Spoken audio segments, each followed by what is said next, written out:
नमस्कार, मैं डॉक्टर शैलेंद्र गोयल, मूत्र रोग विशेषज्ञ यूरोलॉजिस्ट। वेरिकोसील वेरिकोसील एक समस्या होती है कि जिसमें जो टेस्टिस या गोलियां होती हैं उनकी जो नसें होती हैं, दो तरीके की नसें होती हैं। एक आर्टरी जो कि ब्लड ले जाती हैं और एक वेन्स जो ब्लड लाती हैं हार्ट में वापस। तो वेन्स जो हैं वो डायलेट हो जाती हैं और बिकॉज ये जब वेन्स सूज जाती हैं तो इसकी वजह से टेस्टिस का ब्लड फ्लो जो है वो प्रभावित होता है और टेस्टिस का न्यूट्रिशन प्रभावित होता है। तो उसकी वजह से टेस्टिस में हल्का दर्द होना, कभी भी तेज दर्द वेरिकोसील की वजह से नहीं होता, हल्का दर्द या डिस्कम्फर्ट होता है, स्पेशली जब लॉन्ग टर्म हम खड़े रहते हैं या बहुत देर तक बैठे रहते हैं इरेक्ट पोजीशन में, जिसमें ग्रेविटी की वजह से ब्लड फ्लो ऊपर नहीं जाता है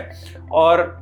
टेस्टिस में डिस्कम्फर्ट होता है। और जब बहुत लंबे समय तक ये टेस्टिस की ब्लड सप्लाई पे फर्क पड़ता है तो टेस्टिस का जो काम है स्पर्म बनाने का, तो स्पर्म वीक होने लगते हैं और जब ये स्पर्म वीक हो जाते हैं तो आपको इनफर्टिलिटी की प्रॉब्लम होने लगती है, यानी कि बच्चे पैदा होने में कमी होती है या प्रेगनेंसी होने में दिक्कत होने लगती है। और वेरिकोसील में क्या होता है कि जैसे ब्लड जो है जब हम खड़े होते हैं तो नीचे से ऊपर एंटी ग्रेविटी आता है हार्ट की तरफ, तो वेन्स में नॉर्मली वॉल्व्स होते हैं जो कि ब्लड के बैक फ्लो को अवॉइड करते हैं कि ब्लड थोड़ा सा ऊपर चढ़ा तो उसने वॉल्व ने रोक लिया, फिर ऊपर चढ़ा तो बीच में वॉल्व, तो इस तरीके से एक कंटिन्यूअस कॉलम ब्लड का नहीं होता है। जब ये वॉल्व किसी वजह से वीक हो जाते हैं तो ब्लड जो है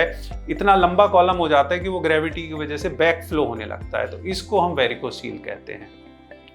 वॉल्व्स खराब होने के रीजंस होते हैं कि कुदरती हो सकते हैं कि कुछ लोगों के वॉल्व्स कुदरती खराब होते हैं, वीक होते हैं, या कई बार आजकल ट्रेंड है, फैशन हो गया है कि लोग जिम जाते हैं फॉर द हेल्थ और वो जिम में ज़रूरत से ज़्यादा वेट लिफ्टिंग करते हैं, बहुत ओवर एक्सरसाइज करते हैं। तो जब हम एक लेवल से ज़्यादा की एक्सरसाइज करते हैं तो कहीं ना कहीं वो उन वॉल्व्स पे इतना प्रेशर पड़ता है कि वो वीक हो जाते हैं और back flow of the blood होने लगता है। तो एडवाइस रहेगी कि जो लोग जिम जाते हैं तो उन लोगों को अपना टेस्टिस का सपोर्टर, स्क्रोटल सपोर्ट्स उन्हें पहनने चाहिए कि जिससे टेस्टिस पे बैक फ्लो का इफेक्ट ज़्यादा ना पड़े।